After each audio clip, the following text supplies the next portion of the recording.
Donc, je suis le docteur Bérangère Ducrot, je suis médecin responsable du CECOS, qui est l'unité de préservation et de don de gamètes du CHU de Lille.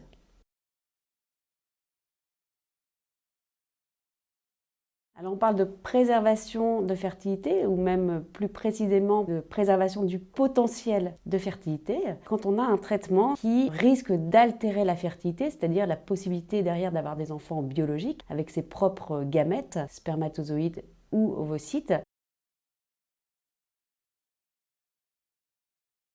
Alors chez les personnes trans, il peut y avoir des traitements hormonaux ou des traitements chirurgicaux qui risquent de faire baisser la fertilité, qui risquent de faire baisser les hormones qui apparaissent au moment de la puberté, qui risquent d'altérer leur possibilité de pouvoir procréer naturellement. Et donc on propose pour ces personnes de conserver des spermatozoïdes lors d'un traitement par bloqueur ou d'une transition M2F, ou bien on a aussi la possibilité de conserver des ovocytes par différentes techniques qu'on va reprendre ensuite, quand effectivement un homme trans souhaite avoir des bloqueurs ou souhaite aussi une opération par exemple d'ovariectomie ou d'hystérectomie pour une utilisation future.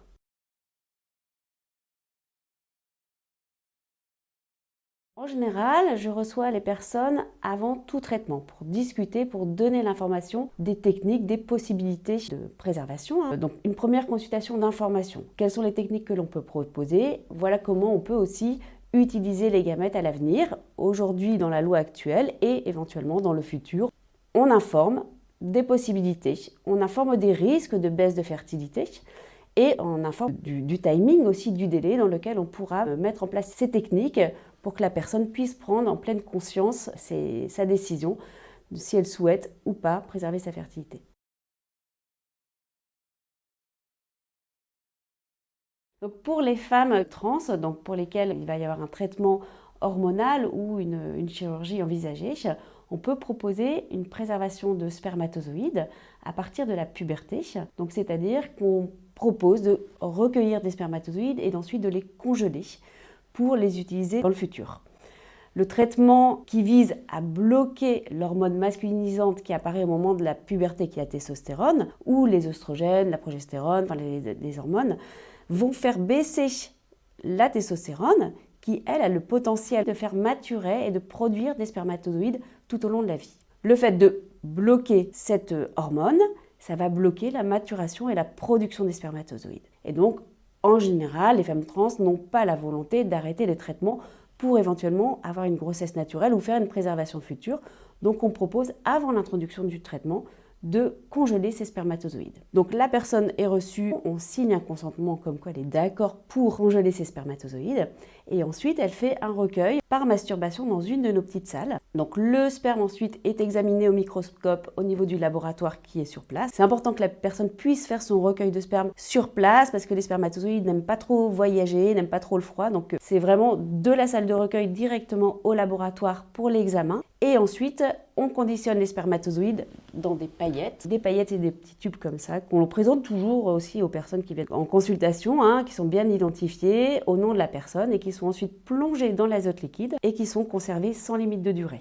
On a plusieurs limites pour la conservation, ce sont surtout les limites de l'utilisation. Donc aujourd'hui, au niveau de la loi, on est contraint en termes d'âge pour l'utilisation, et aussi en termes de personnes qui vont recevoir. Les personnes aujourd'hui qui peuvent procréer par l'assistance médicale à la procréation, ce sont les couples hétéros hommes-femmes, les couples de femmes et les femmes seules. Donc une femme trans potentiellement peut procréer avec un homme, avec une autre femme et elle seule.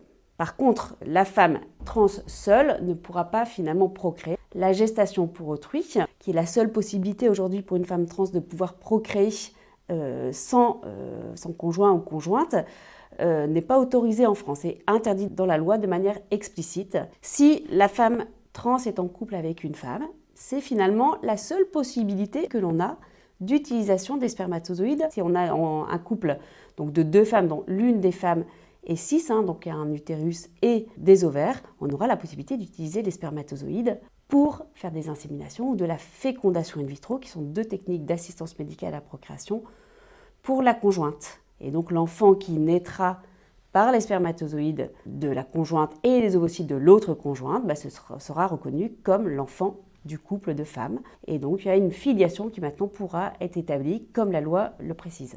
Une femme trans qui est en couple avec un homme cis, là, effectivement, on n'a pas non plus de possibilité de porter l'enfant. Il nous manque l'utérus. Et donc, on ne pourra pas proposer l'utilisation des spermatozoïdes parce qu'il faudra passer de même par la gestation pour autrui.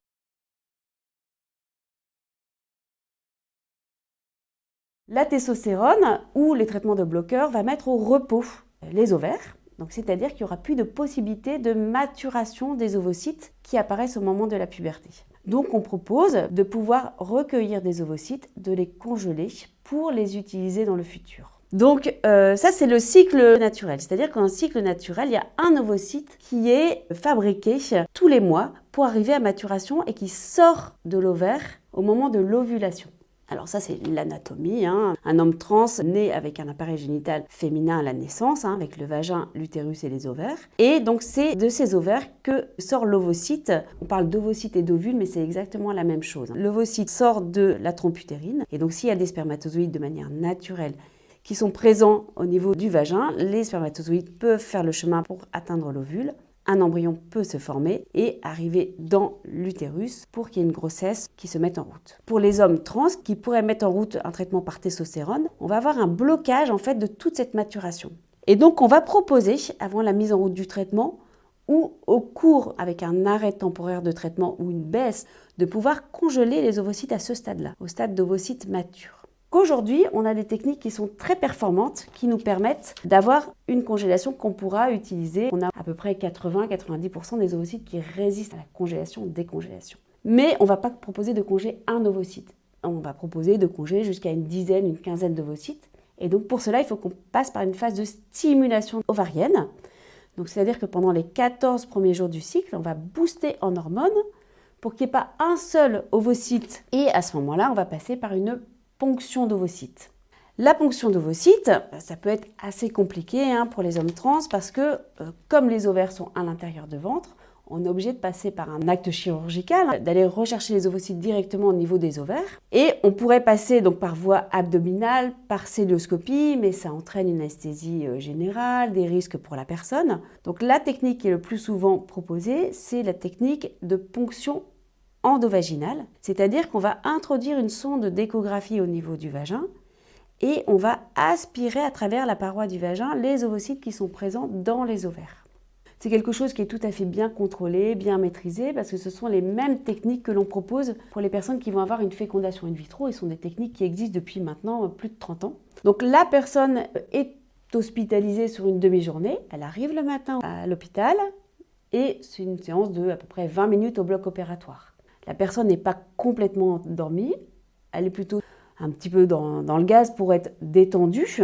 Il y a aussi des personnes qui peuvent bénéficier de l'hypnose dans certains centres, ça peut être proposé. Ou pour les personnes qui sont un peu stressées, qui le souhaiteraient, on peut aussi proposer une anesthésie un petit peu plus complète, sans non plus une anesthésie complètement générale avec intubation.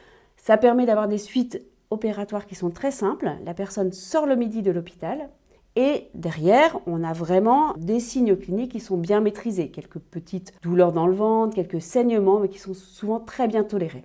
Durant la phase de stimulation, on peut aussi avoir quelques effets secondaires qui peuvent être par exemple de la tension dans les seins si la personne n'a pas eu de mastectomie ou des petits ballonnements dans le ventre mais qui sont pareil très bien tolérés. On peut donner un petit traitement antalgique qui permet d'apaiser les douleurs. Ce qui peut être compliqué pour les hommes trans, c'est les examens gynécologiques qui sont souvent indispensables, notamment au départ quand on fait le bilan de la fertilité, pour s'assurer qu'il n'y ait pas de contre-indication et que la préservation de la fertilité est possible. Donc on est souvent obligé de faire une échographie pour évaluer ce qu'on appelle la réserve ovarienne, donc c'est-à-dire d'évaluer que le stock d'ovocytes est suffisant.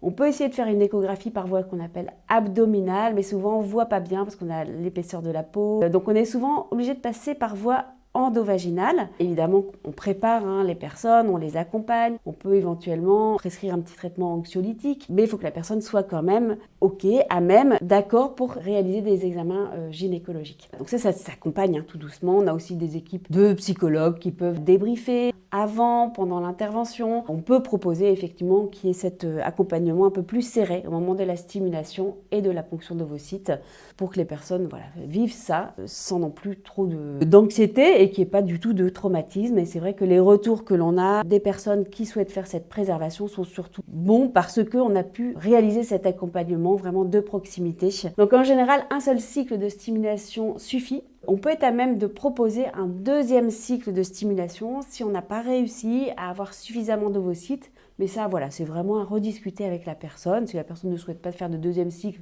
et qu'on a pu conserver déjà 4 ovocytes, c'est déjà bien. On peut aujourd'hui proposer la stimulation après un début de traitement par testostérone. Ce qui est important, c'est qu'on puisse arrêter de manière temporaire ou au moins diminuer la dose de traitement.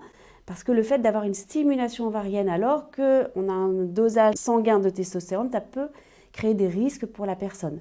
Des risques notamment thromboemboliques, on appelle, donc des risques de phlébite, d'embolie pulmonaire. Donc il faut vraiment suivre de près cette décroissance de testostérone. En général, on propose un arrêt de traitement d'à peu près 3 semaines, 1 mois. On fait la stimulation qui dure une quinzaine de jours. Il faut attendre aussi que les hormones liées à la stimulation diminuent. Et à ce moment-là, on peut reprendre la testostérone à peu près 3 semaines, 1 mois après la stimulation. C'est souvent très bien toléré quand c'est préparé, évidemment. Et le fait d'arrêter le traitement, moi ce que je dis souvent aux jeunes hommes que je reçois, c'est ça ne va pas faire diminuer les signes extérieurs de masculinité qui ont été acquis par la testostérone. C'est-à-dire que les modifications de voix, la pilosité, tout ça, ça va rester. Le fait de diminuer le traitement, ça ne va pas changer physiquement la personne.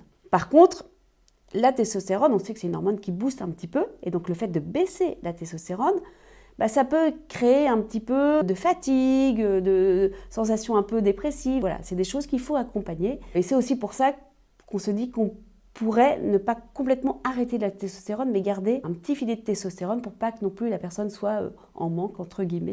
Donc aujourd'hui, les personnes qui congèlent des ovocytes ont la possibilité, comme la loi l'indique, d'utiliser leurs ovocytes au sein d'un couple homme-femme, au sein d'un couple femme-femme, ou pour une femme seule. Mais là, comme on est en face d'un homme, on va partir du principe que c'est un homme qui a changé son état civil, il ne pourra pas utiliser pour lui-même ses propres ovocytes. Ce qui est important de savoir, c'est que c'est l'état civil au moment de l'utilisation qui importe pour l'utilisation en assistance médicale à procréation. La loi indique bien qu'on a la possibilité de congeler des spermatozoïdes ou des ovocytes pour une personne qui a déjà changé son état civil. Mais par contre, concernant l'utilisation, il faut vraiment que la personne soit en raccord avec la loi. Donc au final, pour un homme trans, la seule possibilité qu'il a aujourd'hui d'utiliser ses ovocytes, c'est de l'utiliser avec une femme. Et aujourd'hui, on n'a pas la possibilité, je pense que dans un avenir proche, et j'espère que ça changera, un homme trans ne peut pas utiliser ses propres ovocytes pour que sa compagne cis puisse porter l'enfant. C'est ce qu'on appelle la technique de la ROPA, de la réception des ovocytes du ou de la partenaire. Et aujourd'hui, dans la loi, ce n'est pas autorisé. Ce n'est pas clairement interdit, mais après interrogation des grandes instances, on nous a bien dit qu'aujourd'hui, on ne pouvait pas proposer cette technique-là. Alors, au sein d'un couple de femmes cis ou au sein d'un couple hétéro dont l'homme trans a préservé ses ovocytes ou souhaite que sa compagne puisse porter l'enfant. Via un don de spermatozoïdes ou une femme trans avec les spermatozoïdes de la femme, on pourrait proposer une assistance médicale à la procréation. Mais on est bloqué par la filiation du futur enfant qui naîtrait de cet homme qui accoucherait. Ce qui reste aujourd'hui en suspens, c'est la technique de la ROPA. Donc aujourd'hui, plusieurs actions d'associations, de professionnels de santé sont en train d'argumenter auprès des différentes instances pour qu'on puisse proposer ces techniques pour les hommes trans, parce qu'aujourd'hui, on n'a aucune possibilité pour ces personnes d'utilisation des ovocytes.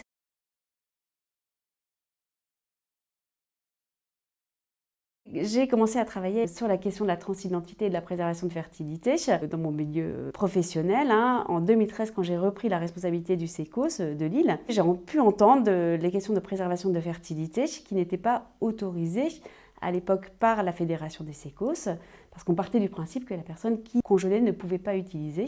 On attendait la nouvelle loi de bioéthique qui arrivait finalement en 2021. Donc j'ai été sensibilisée et aussi sensibilisée au recours que les associations trans ont pu effectuer, notamment auprès du défenseur des droits. Et finalement, toutes ces questions m'intéressaient et j'ai eu la chance en 2016, quand le dispositif transidentité du CHU de Lille s'est mis en place, d'être directement intégré. On ne pouvait pas proposer de préservation de fertilité, mais par contre, on avait la possibilité d'informer les personnes et de les orienter vers l'étranger pour qu'elles puissent réaliser ces préservations à l'étranger. Et donc j'ai fait partie un petit peu du groupe au sein de la Fédération des sécos qui a un petit peu poussé pour qu'on puisse proposer ces techniques de préservation, même si à l'époque on n'avait aucune possibilité d'utilisation. Mais on sait très bien qu'en préservation de fertilité, ce qu'on fait aujourd'hui, c'est une utilisation éventuellement dans 10 ans, 20 ans, 30 ans, et que les lois peuvent évoluer.